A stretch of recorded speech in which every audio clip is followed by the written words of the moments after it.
নমস্কার, আমি পৌলমী চক্রবর্তী। আজকে আমি লিখে নেব ঈশ্বর বা সৃষ্টিকর্তা আপনাকে কি উপদেশ দিতে চান। এই রিডিংটাকে ক্লেম করার জন্য লাইক, শেয়ার, সাবস্ক্রাইব করতে হবে। ফেসবুকে দেখলে ফলো করতে হবে। কমেন্টে ইয়েস লিখতে হবে ক্লেম করার জন্য। দেখা যাক ঈশ্বর বা সৃষ্টিকর্তা আপনাকে কি উপদেশ দিতে চান। চ্যারিয়েট। তো আপনি নিজের লক্ষ্য থেকে সরবেন না। আপনার একটা লক্ষ্য রয়েছে জীবনে, যার জন্য আপনি খেটে চলেছেন বা যার জন্য আপনি পরিশ্রম করে চলেছেন। সেই লক্ষ্যতে আপনি খুব ডিটারমাইন্ড, আপনি কিন্তু খুব ডিটারমাইন্ড আছেন যে সেই লক্ষ্যতে আপনাকে পৌঁছাতে হবে। সেই লক্ষ্যতে আপনি পৌঁছালে তবেই ভালো থাকবেন বা ভালো থাকতে পারবেন। সেই ভাবনা চিন্তা কিন্তু এখানে কাজ করছে।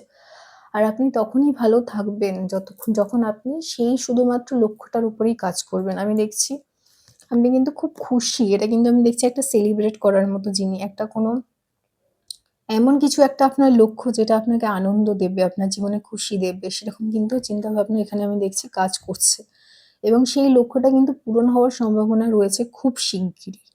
খুব শিগগিরই লক্ষ্যটা পূরণ হওয়ার সম্ভাবনা রয়েছে। সেই আনন্দ বা সেই সে সেলিব্রেশন এর যে ব্যাপারটা, সেটা কিন্তু হওয়ার সম্ভাবনা রয়েছে। তাই আপনাকে কি করতে হবে?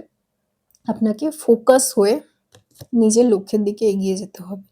তবেই কিন্তু সেই আনন্দ বা উৎসবটা বা সেই লক্ষ্যটা যেটা আপনার পূরণ করতে চান সেটা কিন্তু আপনার মধ্যে আসবে। আমি দেখছি আপনারা অনেকদিন ধরেই কিন্তু অনেকে প্রচন্ড পরিমাণে পরিশ্রম করছেন নিজের লক্ষ্যে পৌঁছানোর জন্য বা নিজের উদ্দেশ্য সফল করার জন্য। এটা যেকোনো কিছু হতে পারে, কোনো মানুষ হতে পারে, কোনো জিনিস হতে পারে, কোনো চাকরি হতে পারে, কোনো এক্সাম হতে পারে, এনিথিং।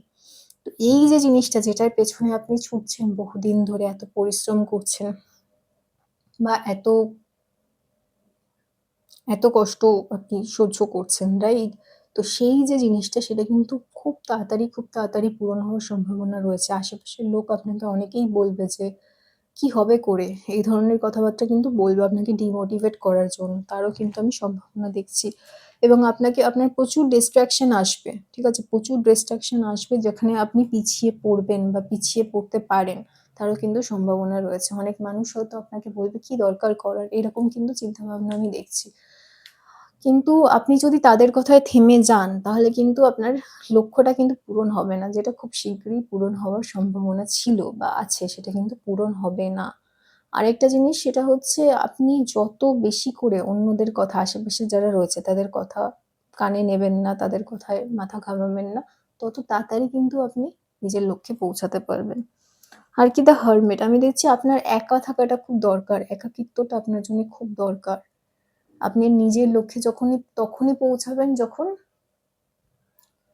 একাকিত্বটা আপনার বড্ড বেশি হবে। অর্থাৎ আপনি যত একা থাকবেন, অন্য মানুষের সাথে কম শেয়ার করবেন, অন্য মানুষকে নিজের লক্ষ্যের কথা কম বলবেন, ততই কিন্তু আপনি কি করবেন? তত তাড়াতাড়ি আপনি নিজের লক্ষ্যে পৌঁছাবেন। এই যে লক্ষ্যটা, সেই লক্ষ্যটা কি? সেই লক্ষ্যটা হচ্ছে আপনার একান্ত নিজের লক্ষ্য। আপনার একান্ত নিজের লক্ষ্য। অন্য কাউকে এর মধ্যে ইনভলভ করবেন না। তবেই কিন্তু আপনি তাড়াতাড়ি সেই গোলটা পাবেন। এই রিডিংটাকে ক্লেম করার জন্য লাইক, শেয়ার, সাবস্ক্রাইব করবেন। সবাই খুব ভালো থাকবেন। নমস্কার।